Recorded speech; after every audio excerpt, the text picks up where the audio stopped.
I have awesome news today. The Banjo Kazooie decomp just hit 100%, which means Banjo Kazooie is now fully decompiled. This is amazing news for every N64 dev and every Banjo fan. And as an N64 expert involved in the scene, I'm going to tell you exactly what that means before all the big gaming YouTubers feed you bad info and cause a problem for everyone involved in making this. So let's get into it. So what does it mean that the decomp is done? It means that now instead of assembly, like all this, you see this stuff here? This is how we used to have to program mods in Banjo Kazooie. Instead of this shit, which is basically hieroglyphs to most people that don't understand this, even most programmers, we can now program in C, which this is the C code. This C code does exactly what the assembly code over here did. This is the exact same code. Just so you understand how huge the difference is and how valuable having a decompilation is. A team of, I cite, 10 or so people worked on reverting these hieroglyphs back to easily readable language for years, which for a whole game is quite the task. They found the exact compiler Rare used back then, and they compiled their C code and made sure that every single function matches the bytecode one-to-one with what Rare had, meaning the decompiled code is exactly equal to what Rare wrote, minus stuff that gets compiled out, like variable or function names. It is guaranteed to work 100% identical. On top of that, they had to hunt down the exact compressor version, which is gzip version 1.2.4, that they used to compress all their assets in a perfectly meshed fashion as well. Not just that it's easier to read now, we can make much more powerful changes like microcode updates and compiler optimizations with ease. This means it will be much easier and much faster to make mods. We could get a higher FPS version of Banjo Kazooie on N64 pretty easily. A PC port would now also be very reasonable to make, but no one on the team so far has planned to make a PC port. In fact, they are very tired of people asking them to make a PC port, and I get it. I'm personally not interested in the PC port either. But hey, maybe someone sees this video and takes the torch to make a PC port themselves. A static recompilation of the game, which is a technique Wiseguy released recently with Majora's Mask, would now be much easier to make, because one can read the code in plain C instead of assembly. A quick recap, a static recompilation is basically you take the game and you recompile it for a modern computer, meaning it will run natively on Windows.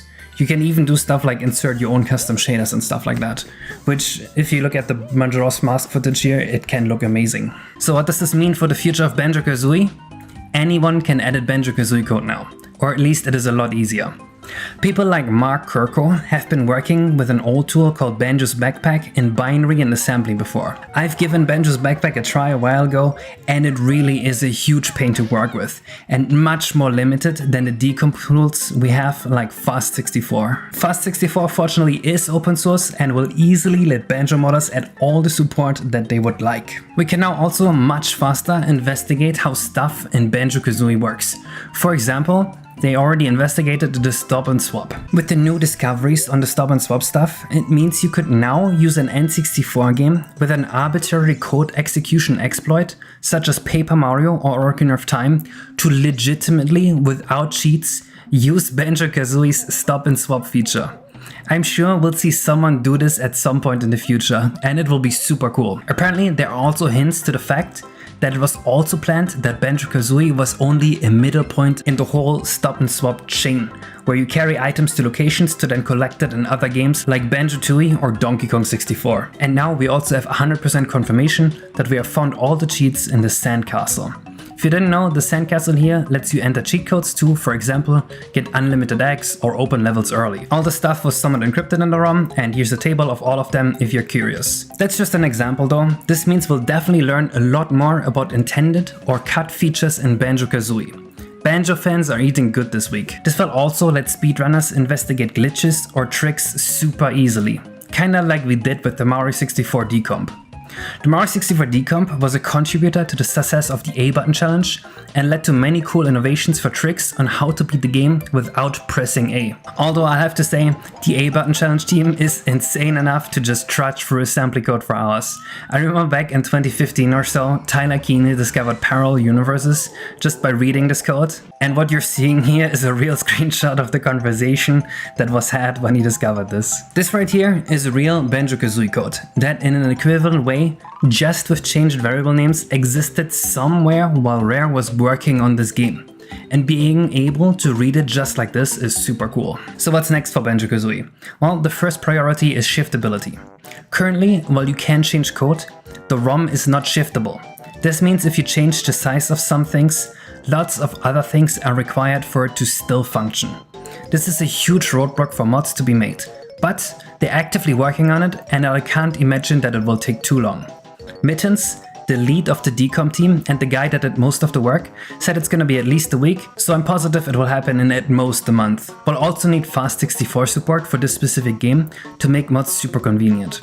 Fast64 already supports Banjo Kazooie's microcode, but it doesn't have anything to work specifically with the decomp. So while it can already do 90% of the work, a few convenience features are missing. They'll also need to work on improving the variable names. The first revision of a decomp often leaves many functions or addresses named as pure RAM addresses, like assembly would. This obviously makes it harder to work with. And more features to make modding easier. Right now, the decompilation just exists to have a one-to-one match with the original game, not to make mods off of it. So convenience features like they implemented in Hacker 64 for Mario 64 are still going to be needed for most people. All the tough parts are done now, and I hope you guys are looking forward to this as much as I am. See ya!